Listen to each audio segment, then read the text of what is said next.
You know, they say history repeats itself, but they never tell you how. They won't tell you it's not with swords, but with screens, not with kings, but with clicks. Every new era is just a rebranded past. What I mean?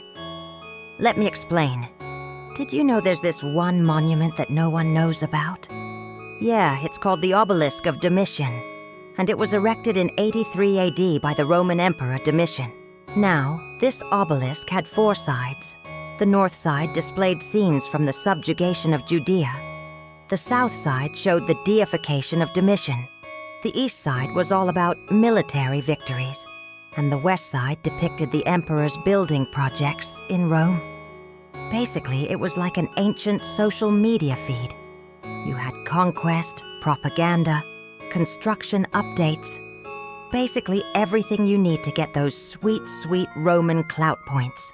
And for the Romans, this was revolutionary. It was the first time they'd seen such a massive display of imperial achievement. Fast forward to 1586, and there's this other obelisk that gets built. 4 sides again. The north side shows the Spanish conquest of Mexico. The south side has the Spanish coat of arms. The east side, the Spanish king and his court. And the west side depicts the destruction of idols. Basically, a Spanish version of the Roman obelisk. Except instead of Roman gods, it's Aztec gods getting shamed. So history repeating itself. Nah, we call that plagiarism. But if we change the names and the places, it could be the same scene.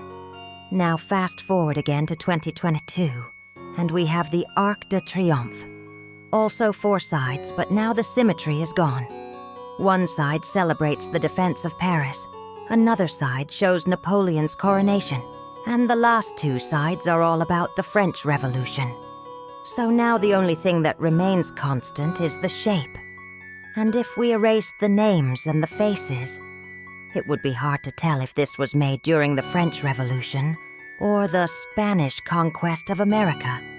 And it's not just monuments. Take a look at coins. Ancient Rome had this coin depicting a chariot. Then there's the Holy Roman Empire with a very similar coin depicting a chariot. And then there's a coin from the Kingdom of Naples with an even more similar design. And then we move on to the United States, where we have this coin with an almost identical design. And the only difference between them is the writing on top. The point is, every new era appropriates from the one before. And the further back you go, the more parallels you find.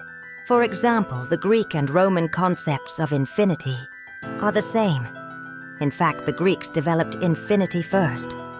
But when Euclid came along, he organized the proofs so well that the Romans just took it and called it their own. Similarly, Roman law wasn't really Roman. It was just a rebranding of Greek law. And the list goes on. This isn't just some abstract theory. It's literally what you see on the streets.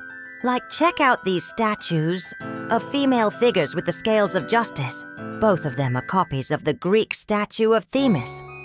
Same pose, same idea. Only difference is now they're in a courthouse somewhere. And let's take the Pantheon. You know the famous Roman building? Well, its dome was inspired by the Temple of Apollo in Athens, and both were inspired by the treasury of the Athenian Empire. You can even trace back the idea of democracy to the Persian Empire. Cyrus the Great was already establishing democratic elements in the 6th century BC.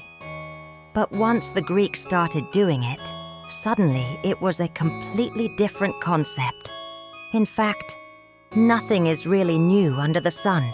Everything has been invented at least 3 times. Even the modern novel was already being written in Greece. And let me show you a letter from 1846. It's a letter from Victor Hugo to Alexandre Dumas.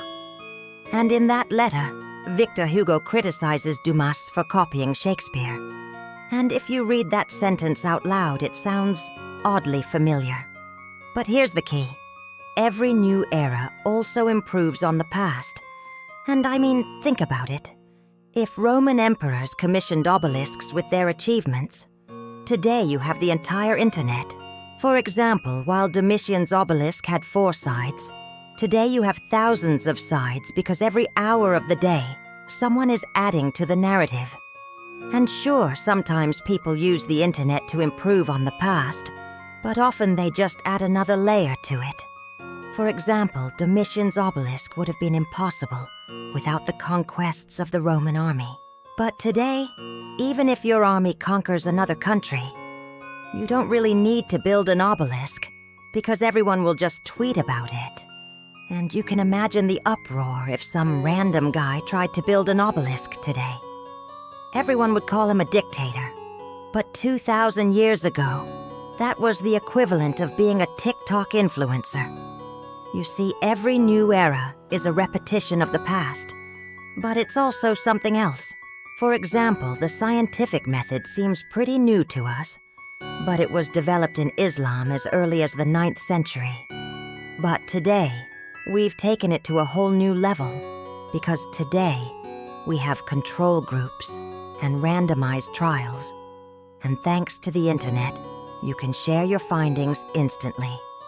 Now, you might say that you didn't invent the wheel, but you did invent the smartphone. That's true. But smartphones didn't appear out of nowhere. They were the evolution of computers, which were the evolution of calculators, which were the evolution of abacuses. In fact, the abacus was invented 2,400 years ago, and it's still being used today because it works. Nothing is truly new. You just take ideas and improve on them. But here's the paradox. No one remembers the first time things happened. You only remember the first time things happened in your lifetime. For example, I remember the first time I saw a TV, but I don't remember the first time humans saw a TV. I just remember the first time I saw a TV. And that makes every new era seem unique. Like for us, the biggest technological revolution was going from flip phones to smartphones. But for the people who lived through the invention of the printing press, the biggest technological revolution was probably going from handwritten books to printed books. And that made the 15th century seem like a completely different world. So you could say that we keep repeating history until we're blue in the face, but every time we do it, we make it a little different. And that's why, even though every new era is just a rebrand of the past, every era also thinks it's unique. And since we started this video with a Roman quote, let's end it with another Roman quote. Quote, "Nothing is eternal. Everything is subject to change." Unquote. The Romans weren't wrong. Nothing lasts forever. But while nothing is eternal, everything keeps coming back. Alexa,